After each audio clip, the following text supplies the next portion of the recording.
$5,000 an ounce? I hope not. Listen to Mickey Fulp and I discuss some wild predictions for the precious metals complex.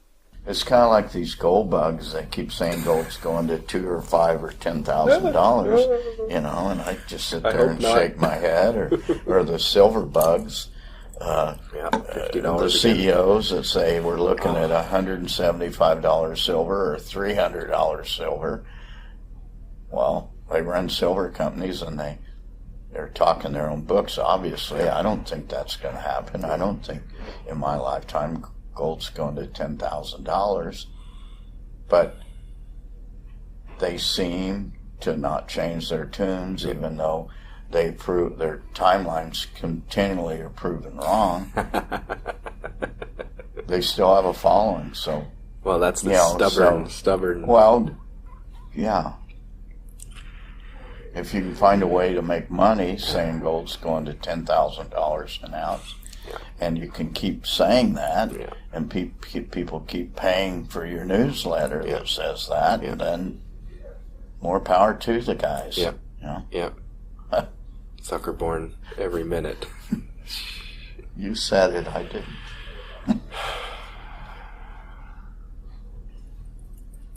Yeah, but when you're an executive of a public company and the fiduciary responsibility and everything that comes along with that, it's a whole different question of what kind of wild predictions you can make. But, there's a cult of personality around these people. You look at Rob McEwen, you look at Keith Neumeyer.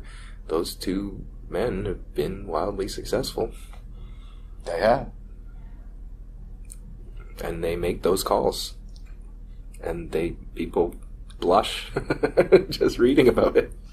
I don't know.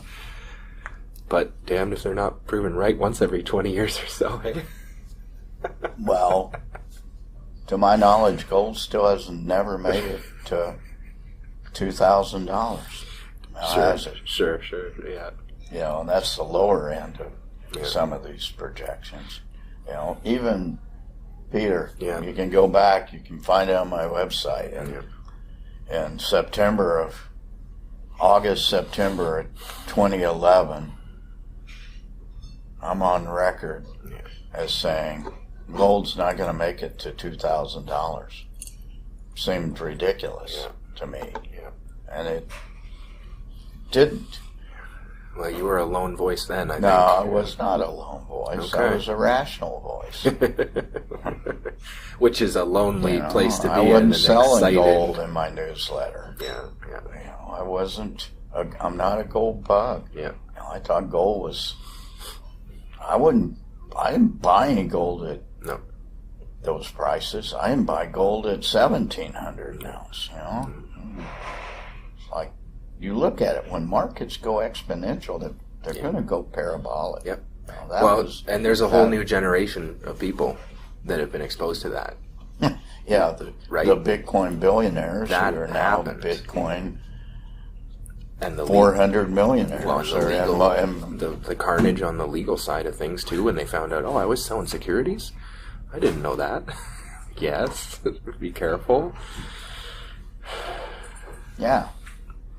Well, the best thing about this business that we're in, the resource sector, is every half generation, every 8 to 10 years, there's another group of speculators who are at the point in their lives, say they have discretionary income. Let's say it's the millennial generation now with successful millennials, and that I hear there's a few of them. I don't know who they are. Obviously, they're not all snowflakes protesting on the streets of Oakland, California. They enter the market every 8 to 10 years, another half generation.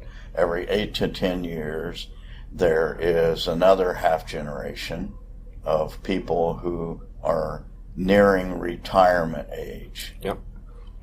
And those people are looking at their IRAs or their RSPs or whatever. Yep.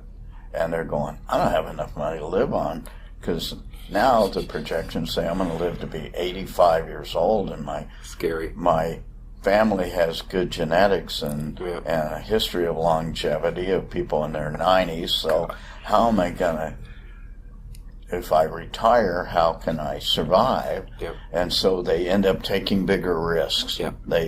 They deploy capital. So you've got a half generation of younger people who have discretionary income and are risk takers, Yep. and then you have an older generation, half generation, that are realizing that to live out their years not on the government dole, they've got to take some more risk, and that combines. And so every 8 to 10 years, we will see another boom in nano-cap speculative industries, and we have yet to see that happen in mining space. It will happen, and I think it will happen on the backs of another run up in commodities. You watch, if gold gets to 1,400 or 1,500, which some really smart analysts in our business are projecting that for a year. And if I'm not sure how we get there, and copper gets to 400 or $4 a pound, watch the capital that's going to flow into this industry, and then here comes the retail lay investors. For lack of a better term, let's call it, and I do not mean this to denigrate this money, but it's different than the smart money. Okay, smart money comes in first. Then the sheep will follow. And so we're due for that to happen, and then our markets go flying again.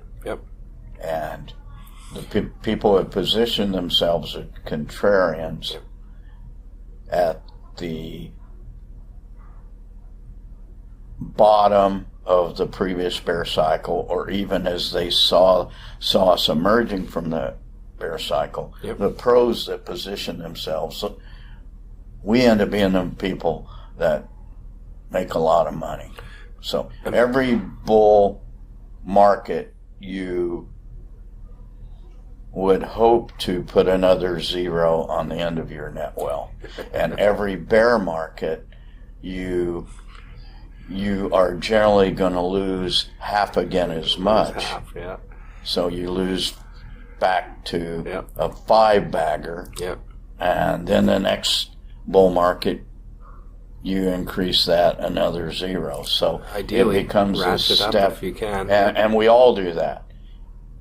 Even the pros, that's the way our capital best varies. Case. That's best case too. That's not the dumb money. Right? Dumb money can lose gets a lot in at more. the top. Right.